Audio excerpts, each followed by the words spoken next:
Hey, Tony, how are you doing today? Oh, where did you come from, Andy? Oh, I'm just, I was down at my desk hanging out, just having a good time, and thought I'd come up and hang out for this show of yours.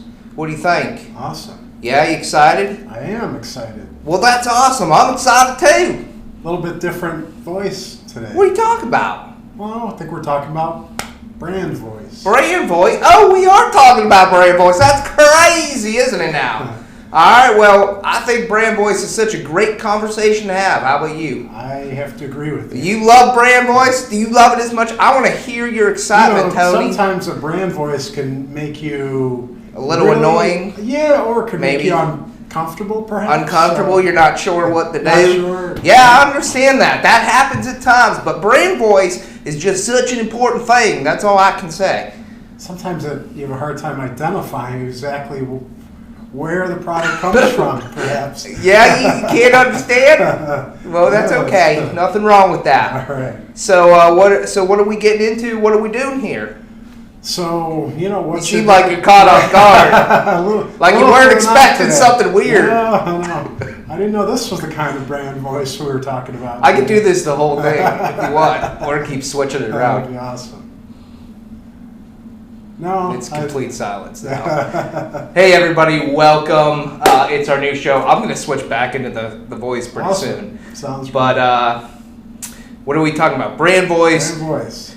This is our Vision Gap show. So we've been talking all about brand. We've been talking about value propositions last week.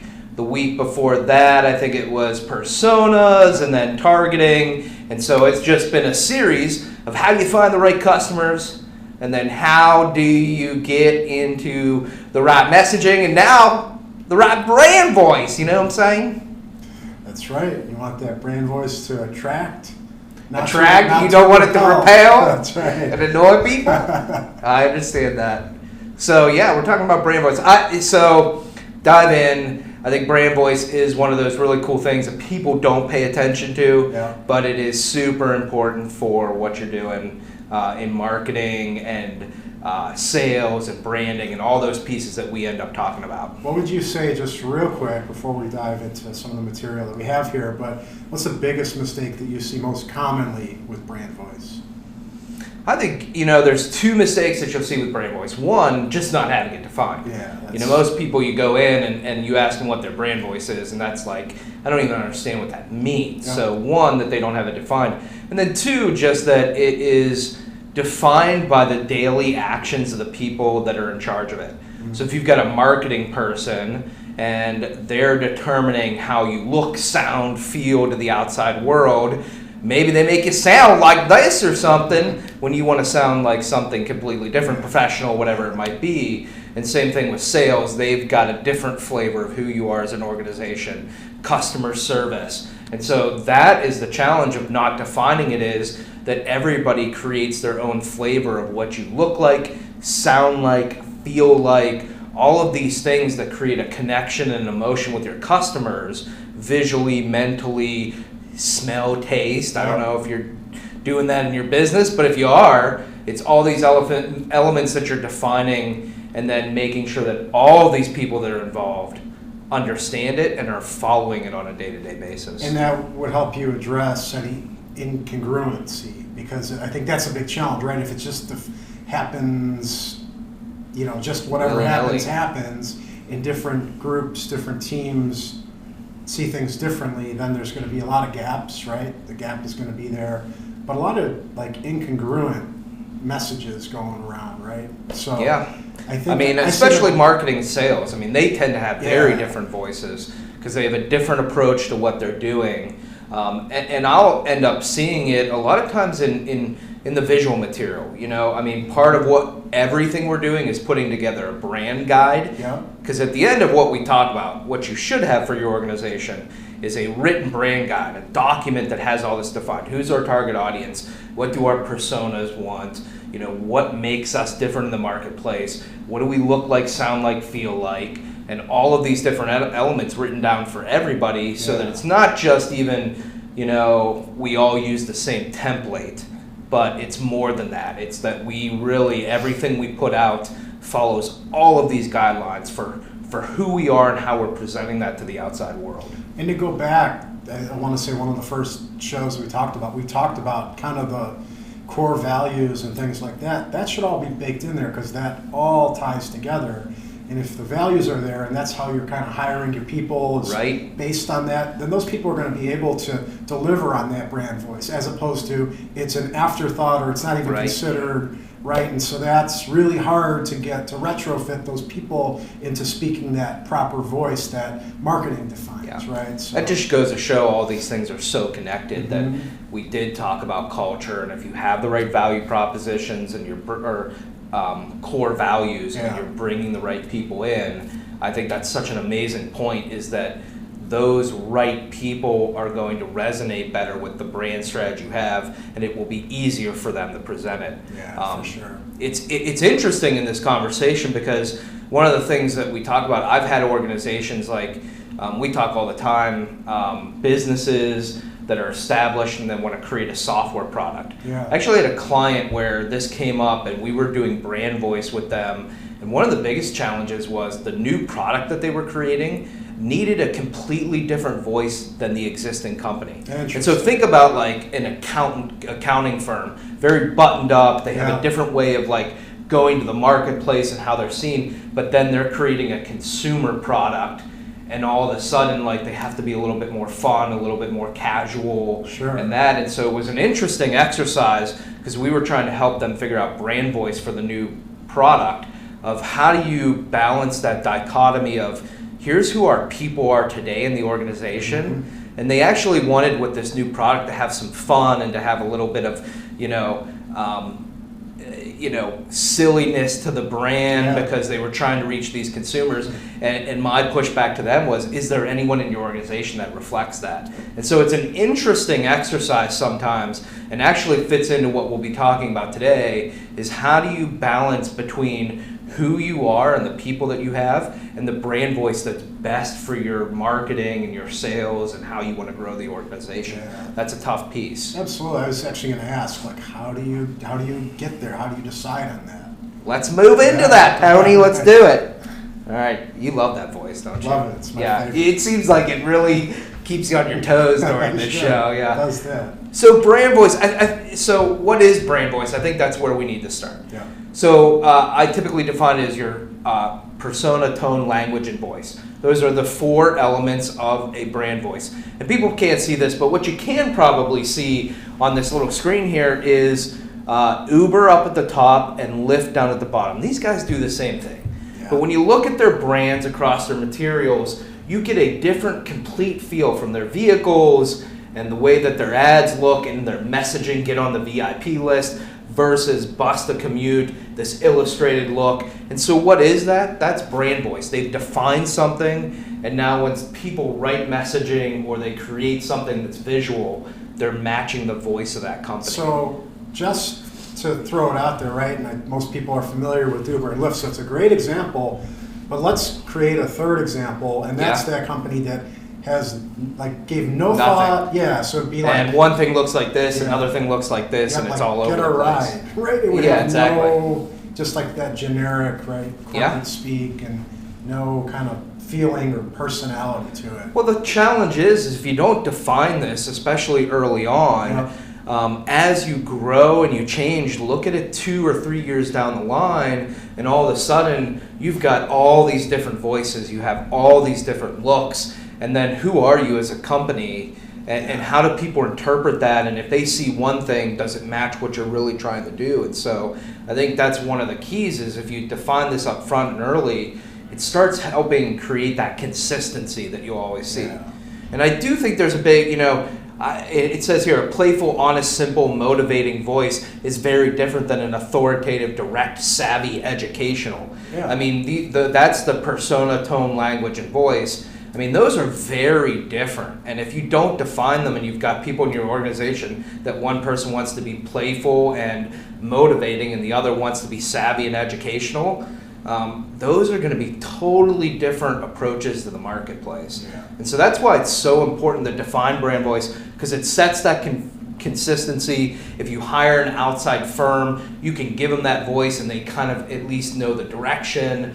All of these elements fit in that it's really good to have this defined, but the amount of companies that actually define their brand voice is pretty low. Yeah.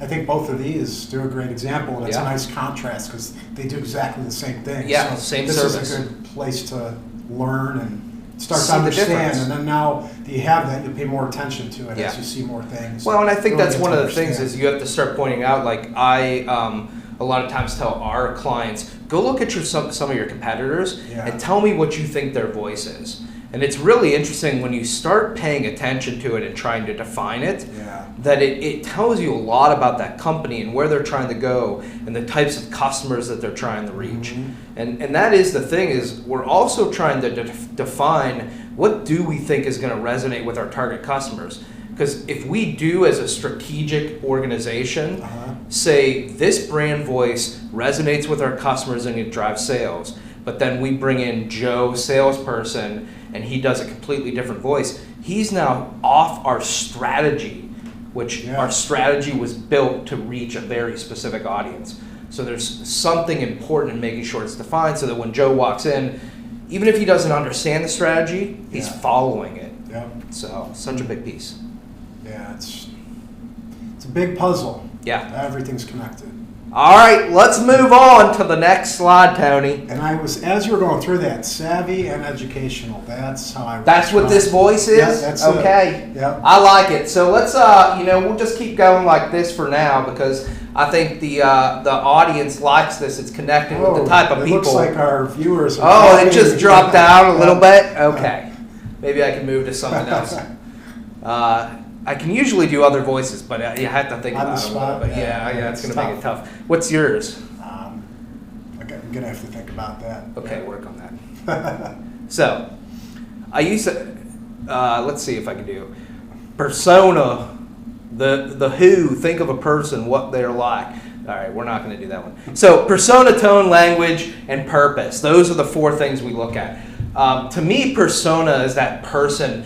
It's funny, I like to think of actually a real person in my head. So when I imagine like our business, I always think about like the, established entrepreneur that's had a couple businesses, but very like plain spoken, will show up to a cafe with you wearing jeans and a t-shirt, but he's really, made it and done some great things and he's willing to give advice. Just kind of that look in my head is what I see, because for me, for our organization, it's very much about, relaxed but consultative, experienced, having been there. And so, when I think about the words that I want to define our persona, I end up picturing something in my head. Mm-hmm. And then we've got tone, which is what's the vibe or the sound of the business. Yeah. So we'll have some words with that. Language, what kinds of words do you want to use?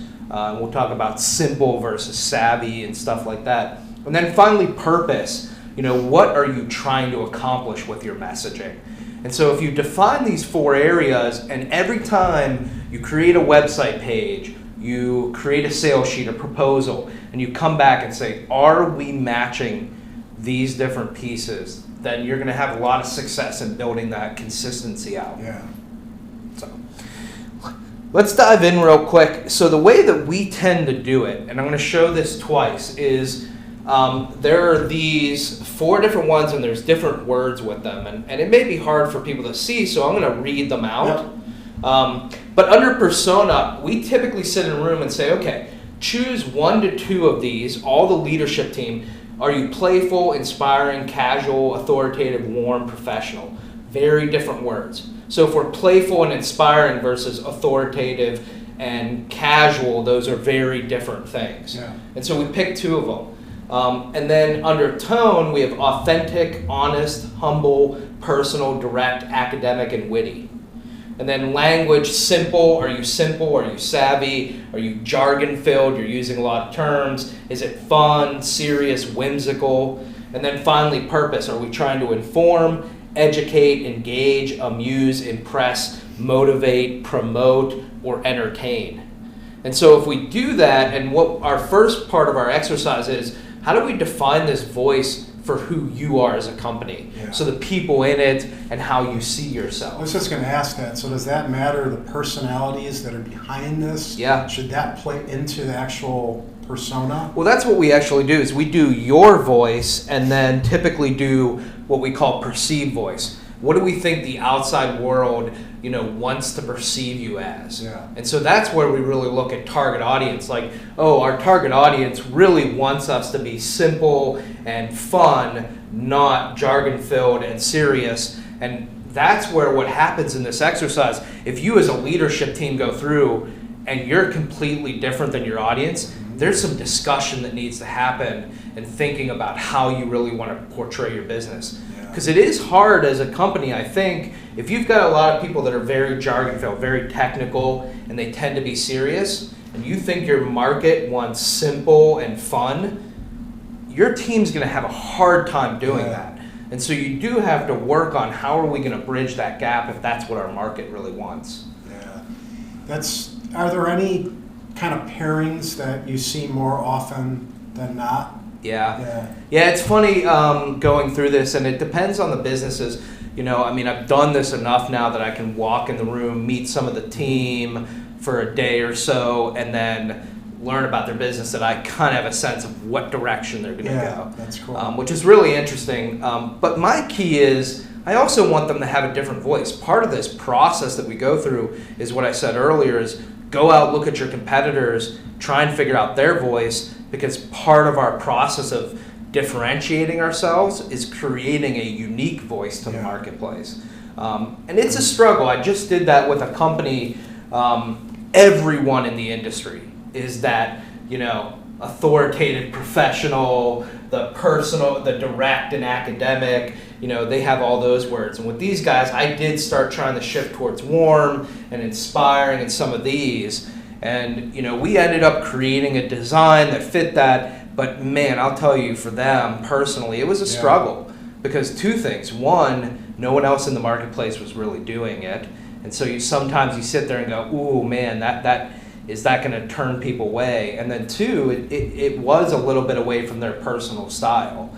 And so it's such an interesting thing that we all think it's simple, but you have to think it through, because there is part of that. We really want you to be different in the marketplace and have a different voice. So there's some discussion and struggle, and that's where having someone from the outside coming in and being candid and saying, I get it. I get why you want to be this way and define this, but you brought us in to say something different and to help you really differentiate yourself. Yeah. So brand voice can be tough. If you're doing it on your own, which you can, this exercise isn't hard, but what you might lose is that discussion of how does it fit our customers, and how do we balance between ourselves and that, and how do we use this for differentiation. Yeah, and when I look at purpose, I think that's the one where it's important to match other attributes with purpose. Yeah. And if you're thinking like the brand having to match the audience, that's probably not always the case. Like if you're educating or you're advising, you probably don't have to one-to-one match. It's okay to be a little more authoritative, or to speak directly to someone if you're guiding them along the way, if that's what your business is doing, as opposed to like a B2C type product where you really want to more match the consumer, the end user. Yeah, and you see a lot today is a lot about educate. Purpose, it's one of those things that we have inform and educate, engage, say some of them again, amuse, impress.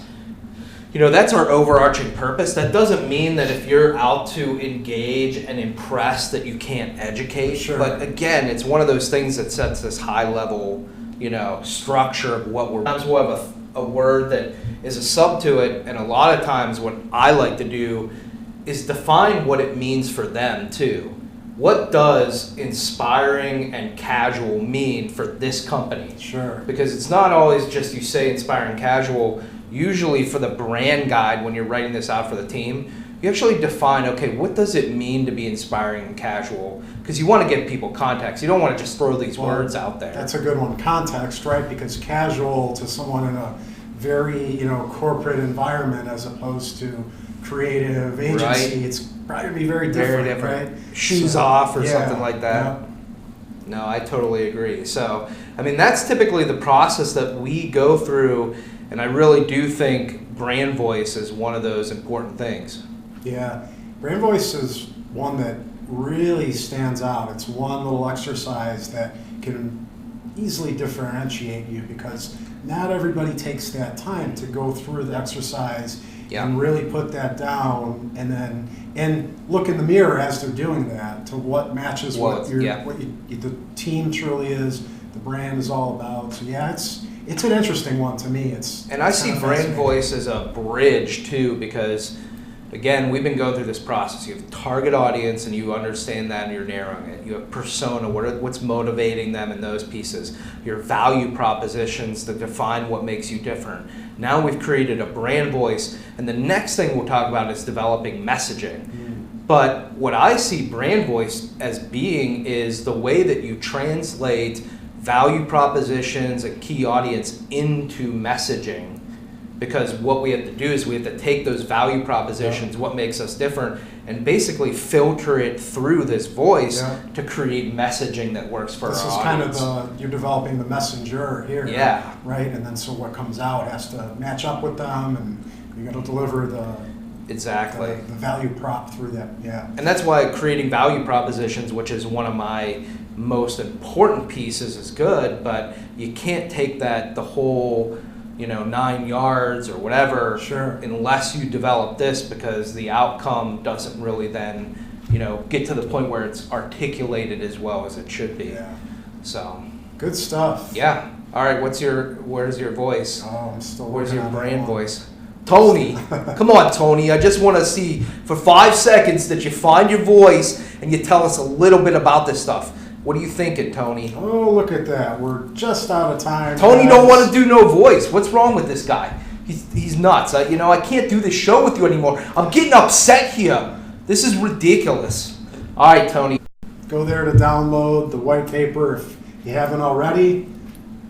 Be sure to, it has all the steps, including brand voice, all the brand strategy stuff.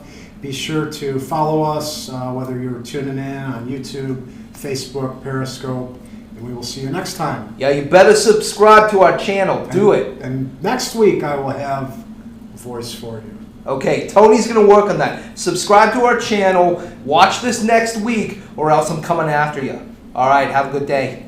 Bye. See you guys next time.